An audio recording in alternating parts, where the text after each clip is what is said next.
Chapter 5 The Bridge of Khazad Dum. The company of the ring stood silent by the tomb of Balin.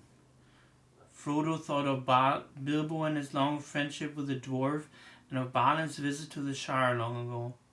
In that dusty chamber on the mountain, it seemed 1,000 years ago, and on the other side of the world. At length they stirred and looked up, and began to search for anything that would give them tidings of Balin's fate, or show what had become of his folk. There was another, smaller door on the other side of the chamber, under the shaft. By both the doors they could now see that many bones were lying, and among them were broken swords and axe-heads, and cloven shields and helms. Some of the swords were crooked, orc scimitars with blackened blades. There were many recesses cut in the rock on the walls, and in them were large iron-bound chests of wood. All had been broken and plundered, but beside the shattered lid of one of them there lay the remains of a book. It had been slashed and stabbed and partly burned, and it was so stained with black and other dark marks like old blood that little of it could be read. Gandalf lifted it carefully, but the leaves crackled and he broke as he laid it on the slab. He pored over it for some time without speaking. Frodo and Gimli, standing at his side, could see, as he gingerly turned the leaves, that they were written by many different hands in runes, both of Moria and of Dale, and here and there in Elvish script. At least Gandalf looked up. "It seemed to be a record of the fortunes of Balin's folk," he said. "I guess that it began with the coming of Dimril Dale nigh on 30 years ago. The pages seem to have numbers referring to the years after their arrival. The top page is marked 1, 3, so at least 2 are missing from the beginning. Listen to this. We drove out the orcs from the great gate and guard, I think. The next word is blurred and burned, probably room. We slew many in the bright, I think sun in the dale. Floy was killed by an arrow, he slew the great. Then there was a blur, followed by Floy under grass near Mirrormere. The next line or two I cannot read. Then comes, we have taken the 21st Hall of North and to dwell in. There is, I cannot read what. A shaft is mentioned. Then Balin has set up his seat in the chamber of Masar Bul." "The chamber of records," said Gimli. "I guess that is where we now stand." "Well, I can read no more for a long way," said Gandalf, "except the word gold, and During's axe, and something helm. Then Balin is now Lord of Moria. That seems to end a chapter. After some stars another hand begins, and I can see we found true silver, and later the word well forged, and then something. I have it. Mithril. And the last 2 lines, Owen to seek for the upper armories of Third Deep, something go westward, a blur, to Holland Gate." Gandalf paused and set a few leaves aside.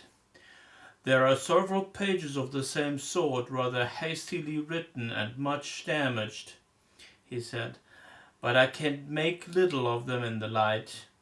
Now there must be a number of leaves missing, because they begin to be numbered 5, the 5th year of the colony, I suppose. Let me see. No, they are too cut and stained. I cannot read them. We might do better in the sunlight. Wait, here is something, a large, bold hand using an Elvish script."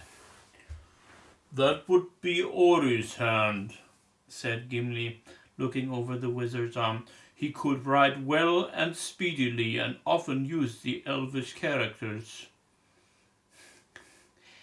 "I fear he had ill tidings to record in a fair hand," said Gandalf. "The first clear word is sorrow, but the rest of the line is lost unless it ends in estre.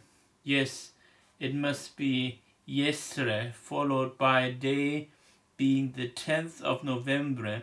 Balin, Lord of Moria, fell in Dimril Dale. He went alone to look in Miramir.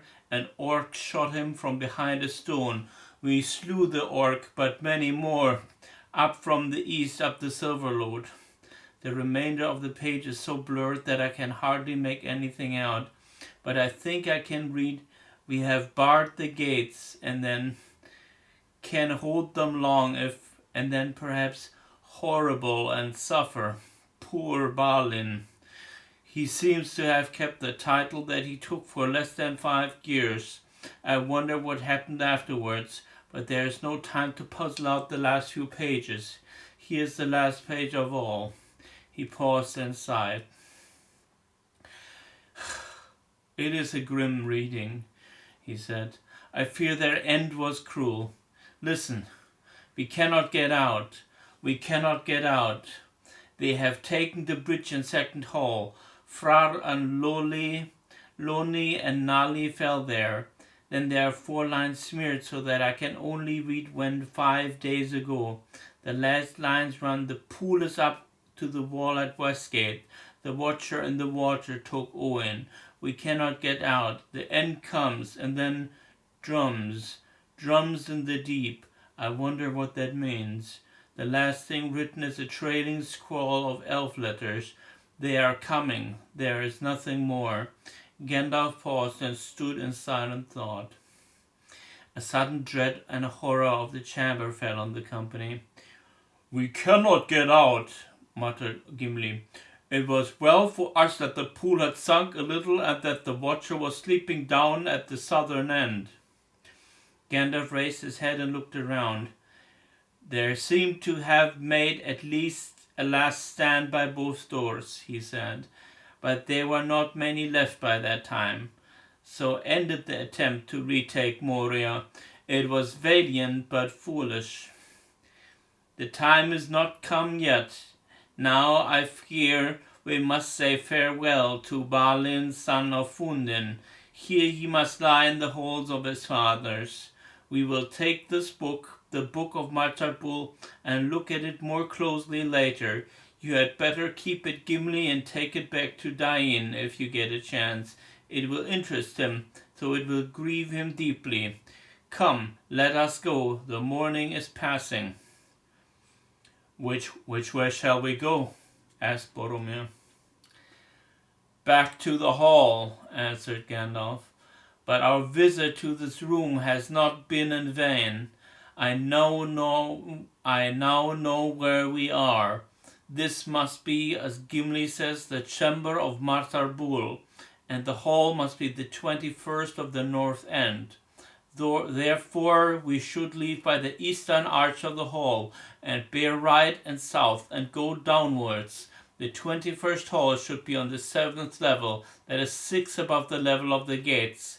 Come now, back to the hall.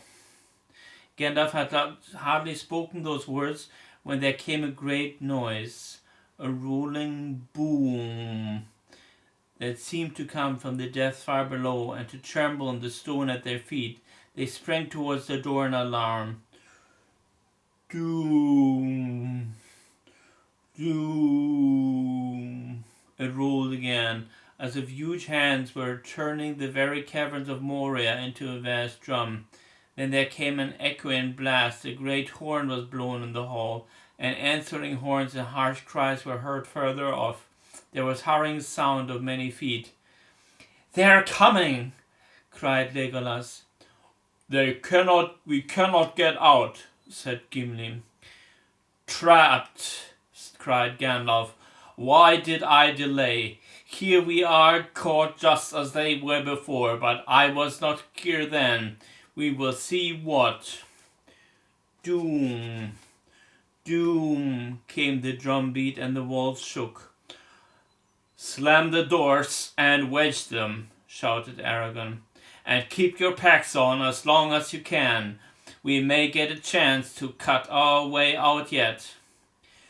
"No," said Gandalf. We must not get shut in. Keep the east door ajar. We will go that way if we get a chance.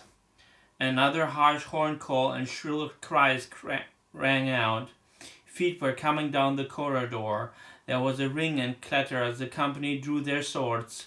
Glamdring shone with a pale light, and Sting glinted at the edges. Boromir set his shoulder against the western door. Wait a moment. Do not close it yet, said Gandalf. He sprang forward to Boromir's side and drew himself up to his full height. Who comes hither to disturb the rest of Balin, Lord of Moria?